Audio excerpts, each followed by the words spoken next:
Sipping on mojitos, swatting out mosquitoes, minding my own, got my drink in my Capitone. I'm kind of scared to look over at you right now because before we started rolling, Danielle said if you don't make eye contact with Killer down there, then we'll be okay. What can you explain the dog a little bit? Yeah, so she's one of my rescue dogs. I kind of do rescue on the side, Yeah. and she's a different kind of rescue dog, though.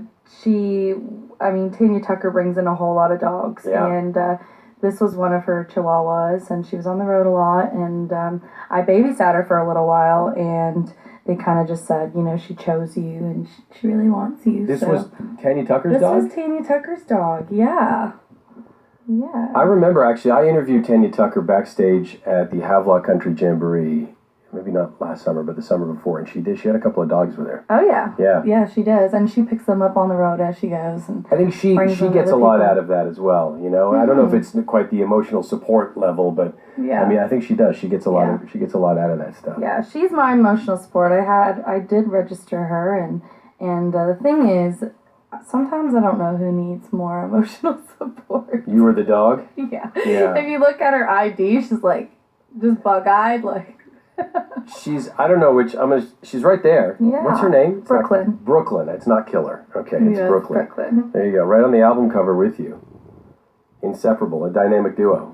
Yeah. There you go. Country sort of way. Okay, let's get into the music. Skinny dip, a chunky dunk, whatever you got in the trunk, we're rocking every day and night on the lakeside. Living it up, living it up, living it up on the lakeside. Living it up, living it up, living it up.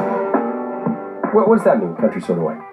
Well, I guess I'd kind of say, it's got country roots in it, but I've got a lot of different influences in my life. A lot of southern rock, a lot of bluegrass, and you'll hear that when you kind of listen to it. Lyrically, when you talk about country these days, the sky's the limit, right? Yeah, that's right. So, I would say that kind of tells a story about who I am in a country sort of way. Your dad was a bluegrass musician, is that right? He was, yeah. Yeah. How cool is that? Yeah. It's obviously amazing being raised around that kind of music. Oh my gosh, but yeah. it's also, your dad must have known this when he had you around and had you backstage and on stage and going around with him. And he played with the Good Brothers and stuff, right? Yeah. Yeah, amazing. They're really good friends of the family. Great guys. Yeah, they are. They should be the Great Brothers, not the Good Brothers. He must have known that was going to seep into you at some point, and that the every time he brought you out with him on tour or on stage, the prospects of law school were getting less and less. Yeah, definitely, and I think too, it's almost like when you're kind of born into it, it's just a natural thing. I know they knew at 4 years old that I was going to be a singer because I decided to jump up on a piano in the middle of a restaurant and sing Stand By Me. So they kind of knew that I always had a itching to do the music. And as a kid around in that environment, you're like, this is what people do. Mm-hmm. They get up and sing and entertain people. Yeah. Yeah. It was natural for me. It's normal. It's like kids these days on their iPad, you see the 2-year-olds going like this. That's true. For me, it was playing guitar and doing that kind of thing. Who do you like to go and see live? Who kind of floats your boat that way? I watched the one guy from Brother Osborne play with Kendall Marvel, one of my favorite writers, and that was a really cool show to watch at this little bar at the Exit Inn. Yeah.